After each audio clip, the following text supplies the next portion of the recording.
In a world that's filled with different opinions and different ideas, it's easy to get frustrated when someone simply doesn't agree with us because we are always right. We often find ourselves asking, how can you possibly think that way? Or how can you possibly do that? But what if we changed our approach? What if instead of asking how, we started simply asking why? This simple shift in our questions can open up a whole new world of understanding and connection with others. So let's explore this idea with a few examples.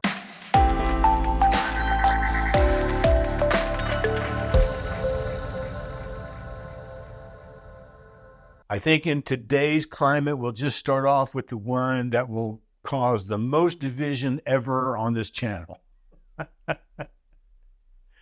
Instead of asking, how can you possibly vote for that person? We need to try asking, why are you voting for that person? And maybe even a little bit more detailed, more nuanced might be, without mentioning the other candidate, tell me why you're voting for this person. Because when we ask how, we are expressing a disbelief and a judgment about them. But when we ask why, we're showing curiosity and we're showing a willingness to listen. And this small change can lead to a more open and honest conversation about someone's political views. And maybe we can have the conversation without having to ban a friendship or never speak to a family member again. One, I think, for me, that happens a little bit on this channel from time to time is about the way we choose to eat. And rather than asking, how can you eat that way, especially when I talk about being carnivore, or carnivore-ish, I suppose is a more accurate term, maybe we should consider asking, why do you choose to eat that way? Because we are expressing that we are genuinely interested in the answer.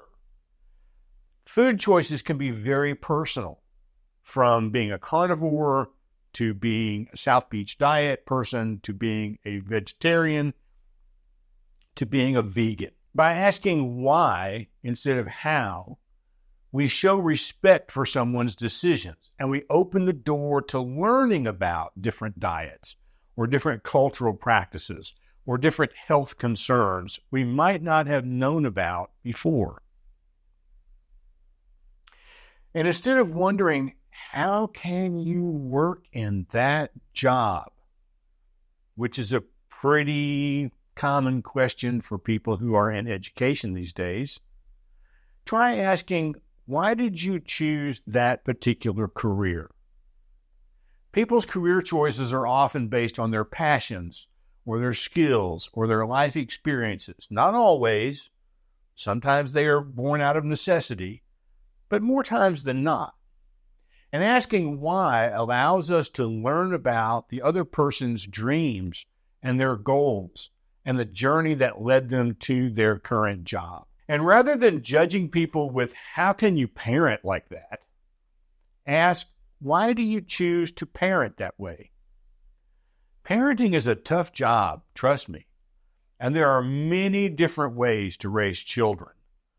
And by asking why, we can learn about the values and the experiences and the beliefs that shape someone's parenting choices. Now, there's a scripture that I fall back on because I believe that, for me at least, it has two overarching meanings. And that scripture is to train up a child in the way he or she should go. And when they're old, they will not depart from it. Now, the major biblical theological essence behind that scripture is there is a way to raise a child in the Christian faith that even if they choose to go a different direction in their teenage years, which most of them do, they will eventually come back because you laid the groundwork for that faith. But there is another meaning for that scripture, at least to me personally, and that is that every child is different. Every child responds to stimuli differently. And we need to be aware as parents of who that child is and train up that child in the way they should go. Because we want them to be the most authentic version of themselves as possible. That's a whole nother video I won't get into anymore today. And instead of saying for somebody's hobbies or the things that they enjoy doing in their free time, how can you enjoy that? I mean, can you sense the judgment and the condescension even in the question? We should try asking, why do you find that interesting? Or why do you find that fun? Because our hobbies and our interests are often deeply personal. And asking why shows respect for someone's passions and can help us discover new and exciting activities we might never have even considered before. And when we ask why instead of how, we're doing more than just changing our words. We're changing our whole approach to understanding other people. And here's why this shift is so important. Asking why shows that we respect the other person's thoughts and choices. Even if we don't agree with them, we're saying that their opinion matters and that we truly want to understand it better. Why questions open the door to deeper conversations. They invite the other person to share their thoughts and feelings and experiences, and this can lead to richer, more meaningful talks between two people. When we ask why, we're building a bridge between our different views. We're looking for common ground, trying to see things from the other person's point of view. How questions often come with a tone of judgment or criticism, or as I mentioned before, even condescension. But why questions, on the other hand, are more neutral.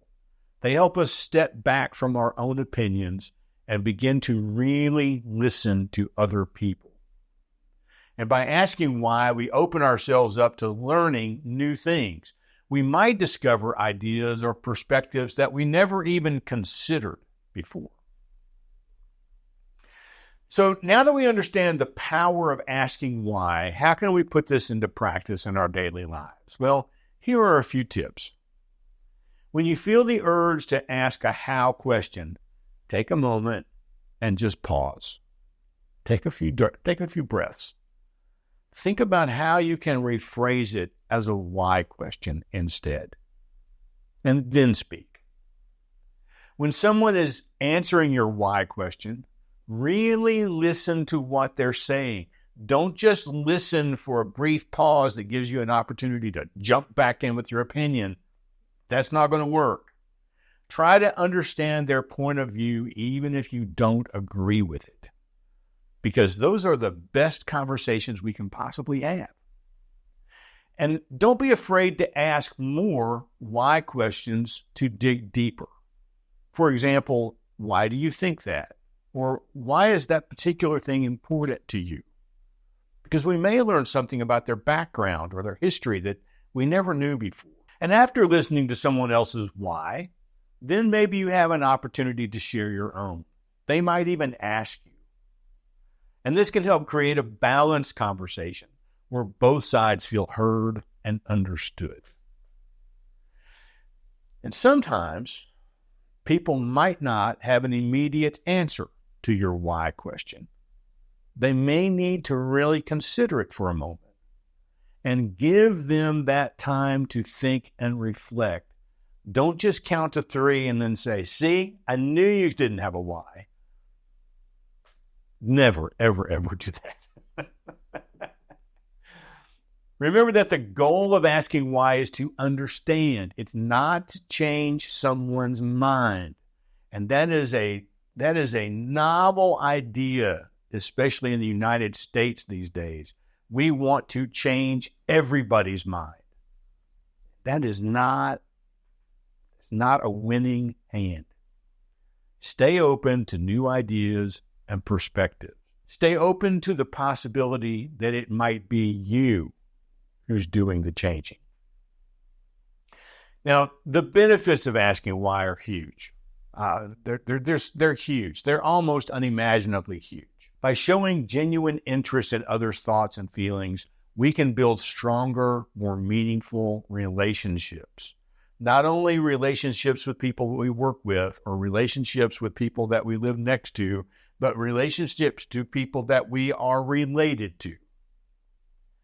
Asking why helps us to develop empathy, that ability to understand and share the feelings of other people.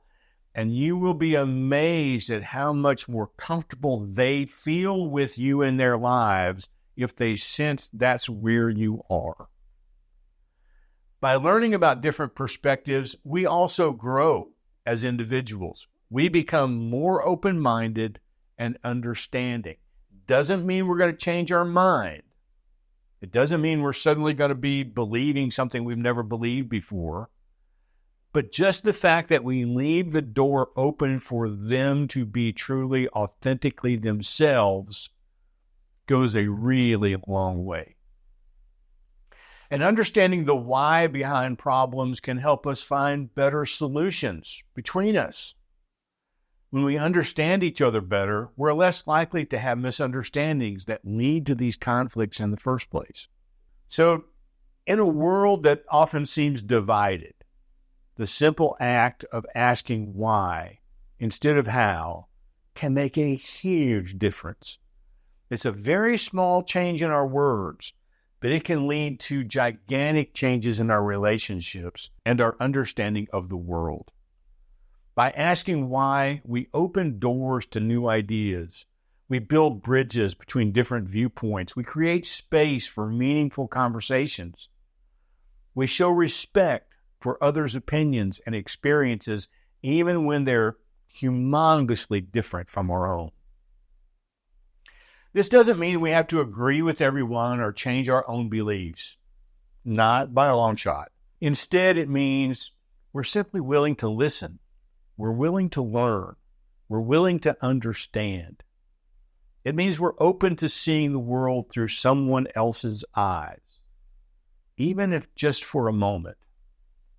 So the next time you find yourself wondering how someone could think or act a certain way, try changing the question, even if it's just in your head. Ask why instead. You might be surprised at what you learn about other people, about yourself. And remember, understanding starts with curiosity, and curiosity almost always starts with the question, why? Thanks for watching. We will see you next time.